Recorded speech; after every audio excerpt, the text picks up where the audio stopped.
தேவனுடைய பரிசுத்த நாமங்களுக்கு துதியும் கனமும் மகிமையும் உண்டாவதாக. மேய்ப்பன் என்கிற தலையங்கத்தில் வேதத்தை பார்த்து கொண்டு வருகிறோம். நல்ல மேய்ப்பனுக்கும் கள்ள மேய்ப்பனுக்கும் உரிய வித்தியாசங்களை யோவான் 10ஆம் அதிகாரத்திலே ஆண்டவர் சொல்லுகிற வார்த்தைகளை கொண்டு நாங்கள் பார்த்து கொண்டு வருகிறோம். இந்த நாளிலும் அந்த நல்ல மேய்ப்பனுக்குரிய இன்னும் ஒரு காரியத்தை பார்க்க போகிறோம். யோவான் 10:4. அவன் தன்னுடைய ஆடுகளை வெளியே விட்ட பின்பு அவைகளுக்கு முன்பாக நடந்து போகிறான். ஆடுகள் அவன் சத்தத்தை அறிந்திருக்கிறபடியினால் அவனுக்கு பின் செல்லுகிறது. நல்ல மேய்ப்பன் என்ன செய்கிறானா, இயேசு இங்கே தான் செய்த காரியத்தை, தன்னுடைய ஊழியத்தை தான் இங்கே கற்றுக் கொடுக்கிறார். நன்றாக கவனிக்க வேண்டும்.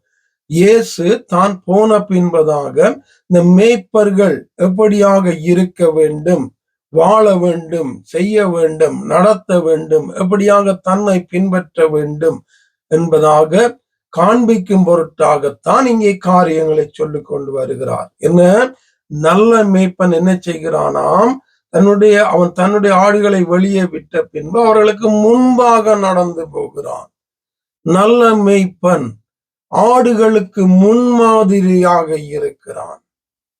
ஆடுகளுக்கு சாட்சியாக இருக்கிறான். எப்படி வாழ வேண்டும், எப்படி பரிசுத்தமாய் வாழ வேண்டும், எப்படி தெய்வத்தை பின்பற்ற வேண்டும், எப்படி வசனத்துக்கு முக்கியத்துவம் கொடுக்க வேண்டும், எப்படியாக வசனத்தை தேட வேண்டும், தியானிக்க வேண்டும், உணர்வடைய வேண்டும், உணர்வடைந்து ஆவியானவர் சொல்லுகிறதன்படி தேவ சித்தம் செய்து வாழ வேண்டும் என்று தன்னை முன்மாதிரியாக காட்டும்படியாக ஆடுகளுக்கு முன்பாக செல்லுகிற மேய்ப்பனாக நல்ல மேய்ப்பன் இருக்க வேண்டும்.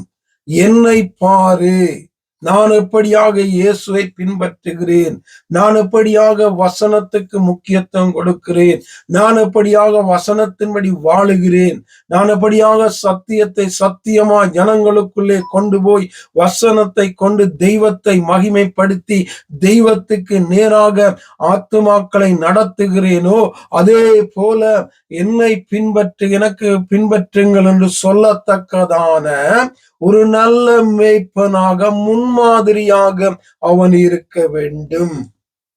பண ஆசை இல்லாதபடி, உலக ஆசை இல்லாதபடி, உலக காரியங்களுக்கு முக்கியத்துவம் கொடுக்காதபடி, பேர் புகழுக்கு முக்கியத்துவம் கொடுக்காதபடி, இயேசு தேவகுமாரனாய் இருந்தும் தன்னை எவ்வளவாய் தாழ்த்தி அங்கே தாழ்மையை கற்றுக் கொடுத்தது போல, தாழ்மையை கற்றுக் கொடுத்தது மட்டுமல்ல, அப்படி தாழ்த்தி அவர் வாழ்ந்தார், முடிவு பரியந்தம் வாழ்ந்தார் என்று இருக்கு வேதத்துல.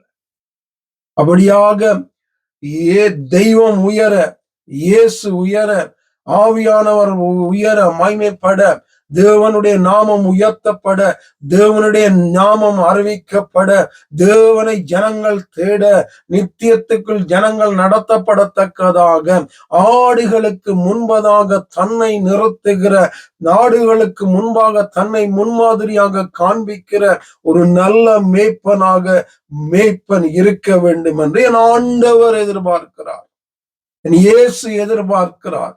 எதிர்பார்க்கிறது மட்டுமல்ல, அவர் வாழ்ந்து காட்டினார். வாழ்ந்து காட்டினது மட்டுமல்ல, அதை தன்னுடைய சீசர்களுக்கு கற்றுக் கொடுத்தார். அந்த சீசர்களும் அதே மாதிரியாக வாழ்ந்தார்கள், பவுல் வாழ்ந்தார்கள். அப்படியாக மேய்ப்பன் என்று சொல்லுகிற நாங்க இந்த நாட்கள்ல ஜனங்களுக்கு முன்மாதிரியான மேய்ப்பன் நான் என்று சொல்லத்தக்கதாக வாழுகிறோமா, வேதத்தின்படி மந்தைகளை நடத்துகிறோமா என்று எங்களை நாங்களே தேவ சமூகத்துல வைத்து நிதானித்து பார்க்க வேண்டிய ஒரு காலகட்டத்தில் வைக்கப்பட்டிருக்கிறோம். அநேக கள்ள மேய்ப்பர்களைத்தான் பார்க்கிறோம். வசனத்துக்குள்ள வச்சு பார்த்தா நல்ல மேய்ப்பர்களை கண்டுபிடிக்கிறது அரிதான காரியமாயிருக்கும். ஆகவே தொடர்ந்தும் யோவான் 10ஆம் அதிகாரத்தின்படி நல்ல மேய்ப்பர்களாக வாழ ஆவியானவர் எங்களை வழி நடத்துவாராக. ஆமேன்.